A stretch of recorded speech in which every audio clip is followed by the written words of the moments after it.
अस्सलाम वालेकुम स्टूडेंट्स। आज की वीडियो में हम ड्रॉ करेंगे रेक्टेंगल और हम उसके स्टेप्स ऑफ कंस्ट्रक्शन करेंगे।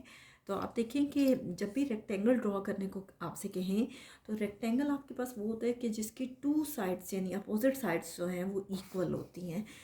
और रेक्टेंगल में हर एंगल जो है वो स्क्वायर की तरह 90 डिग्री का ही बनता है। लेकिन स्क्वायर और रेक्टेंगल में ये फ़र्क होता है कि स्क्वायर में फोर की फोर साइड्स इक्वल होती है, जबकि रेक्टेंगल में टू साइड्स इक्वल होती हैं। जैसे फॉर एग्जांपल आप लोग अपने ब्लैक बोर्ड की एग्जांपल ले सकते हो। आप देखिए कि आपके पास क्या दिया हुआ है कि 7 सेंटीमीटर एंड 5 सेंटीमीटर। तो सबसे पहले हम ले लेते हैं 7 सेंटीमीटर। देखिए 0 पे हम करेंगे और 7 पे निशान लगा लेंगे। ये देखें 0 पे और 7 पे, ये एग्जैक्ट 7 सेंटीमीटर है। आप इसको ज्वाइन कर दें। एक बार थोड़ा सा इसको डार्क करने के लिए दोबारा लाइन लगा लें। और एक बात का ख्याल रखिएगा कि जब आप ये पेपर में अटेम्प्ट करें तो हर किस बहुत डार्क लाइन ना लगाइएगा। अभी मैं सिर्फ वीडियो में आपको एक्सप्लेन करने के लिए थोड़ा सा इसको डार्क कर देती हूँ।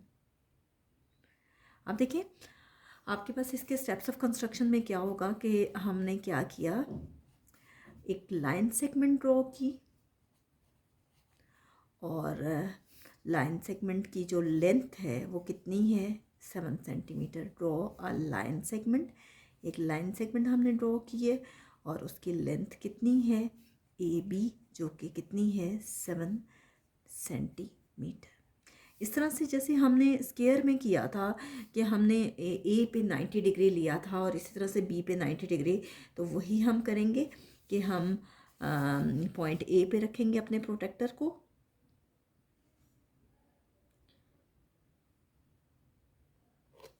ये देखिए इस तरह से, और हम 90 डिग्री ड्रॉ करेंगे। इसी तरह से अपने प्रोटेक्टर को हम पॉइंट बी पे रखेंगे और 90 डिग्री ड्रॉ करेंगे। ठीक है, जैसे हमने पहले किया था बिल्कुल उसी तरह से। ये देखिए आप इसको इस तरह से ले लें, बिल्कुल स्ट्रेट होना चाहिए। ये थोड़ा सा इसके ऊपर आ जाएगा। आपने कोशिश करनी है कि थोड़ा सा नीचे बनाएं दरमियान में, ताकि वो क्वेश्चन के ऊपर ना चला जाए। 90 डिग्री और ये भी कितना है 90 डिग्री है। आप क्या लिखेंगे, फ्रॉम पॉइंट ए से हम क्या कर रहे हैं, ड्रॉ कर रहे हैं angle, draw an angle of mayor 90 degree. और कितना मेयर कर रहे हैं हम 90 डिग्री। इसी तरह से हम लेंगे पॉइंट बी से, फ्रॉम पॉइंट बी से हम लेंगे फ्रॉम पॉइंट बी, यहाँ पे भी हम ड्रॉ करेंगे कितना angle, draw an angle of mayor 90 degree. Same हमने किया कि पॉइंट ए से भी हमने एंगल 90 डिग्री लिया और पॉइंट बी से भी हमने एंगल लिया 90 डिग्री। अब देखिए कि दूसरी लेंथ दी हुई है 5 सेंटीमीटर। ठीक है, जो आपके पास विड्थ दी हुई है, आप क्या करेंगे कि 5 सेंटीमीटर तक अपने कंपास को ओपन करें। ये देखिए जैसे इस तरह से मैंने किया।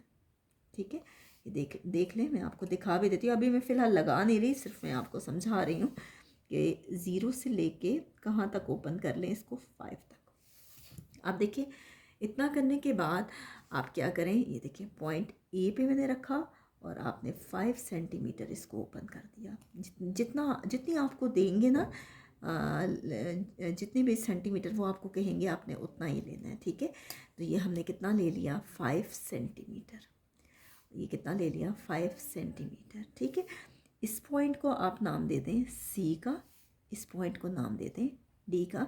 और जैसे हमने पहले किया था कि स्क्वायर में, इस पॉइंट को नाम दे दें एफ़ का, एरो से थोड़ा सा पहले, और एरो से पहले इस पॉइंट को नाम दे दें ई का। तो अब देखिए ये आपके पास है रे। तो हमने क्या किया, फ्रॉम पॉइंट ए से हमने क्या किया, ड्रॉ की हमने एक आर्क, ड्रॉ एन आर्क, एक आर्क ड्रॉ की और उसका रेडियस कितना है 5 सेंटीमीटर। 5 सेंटीमीटर हमने लिया, जो इंटरसेक्ट कर रही है, विच इंटरसेक्ट, जो कि इंटरसेक्ट कर रही है किसको, ए ई को, ए ई को किस पॉइंट पे, सी पे, ए ई एट सी, ये हमने किया फोर्थ पॉइंट में। इसी तरह से सेम यहाँ पे करेंगे फ्रॉम पॉइंट बी से हमने क्या किया, ड्रॉ की एक आर्क, एक आर्क ड्रॉ की जो कि जिसका रेडियस अगेन कितना है 5 सेंटीमीटर है, जो कि इंटरसेक्ट कर रही है विच इंटरसेक्ट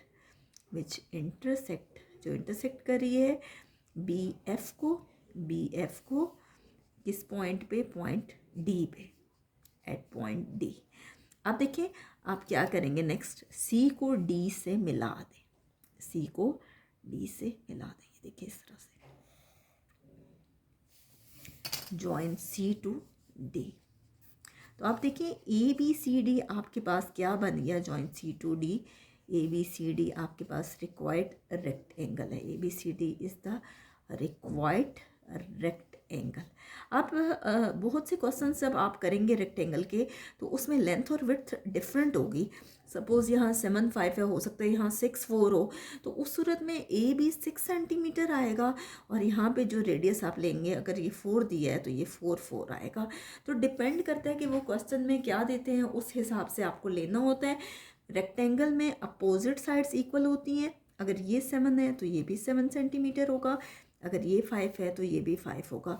तो आप कह सकते हो कि ए बी जो है वो बराबर है सी डी के, और इसी तरह से ए सी बराबर है बी डी के, और इसी तरह से रेक्टेंगल में angle A, angle B, angle C और एंगल डी, सारे के सारे एंगल्स जो हैं वो 90 डिग्री के इक्वल हैं। तो ये आपके पास रेक्टेंगल ड्रॉ हो गया। एक चीज़ जो मैंने अभी तक नहीं की वो ये है कि आप पॉइंट ए पे रख के अपनी कंपास को इस तरह से ये आर्क लेंगे 90 डिग्री की, ठीक है, और इसी तरह से यहाँ पे भी रख के पॉइंट बी पे, तो ये आपके पास रेक्टेंगल ड्रॉ हो गया। इसी तरह से आपने रिमेनिंग रेक्टेंगल्स करने हैं, लेकिन इसके लिए सॉरी यहाँ से थोड़ा सा हिल गया, इसके लिए बहुत ज़रूरी है कि आपको हर सूरत में लाइन सेगमेंट ड्रॉ करनी आती हो। अगर आपको लाइन सेगमेंट ड्रॉ नहीं करने आती तो आप ये क्वेश्चंस नहीं कर सकते। और लाइन सेगमेंट के लिए याद रखें कि सेंटीमीटर वाली साइड से ड्रॉ करते हैं और ज़ीरो से स्टार्ट लेते हैं, और डिपेंड करता है कि आपको कितनी लाइन सेगमेंट देते हैं। सपोज़ 5 देते हैं तो 0 से 5 तक निशान लगाते हैं, अगर 4 देते हैं तो 0 से 4 तक, अगर 4.5 देते हैं तो 0 से लेके 4 से 5 लाइंस आगे तक, ठीक है। तो इस तरह से हम ड्रॉ करते हैं रेक्टेंगल।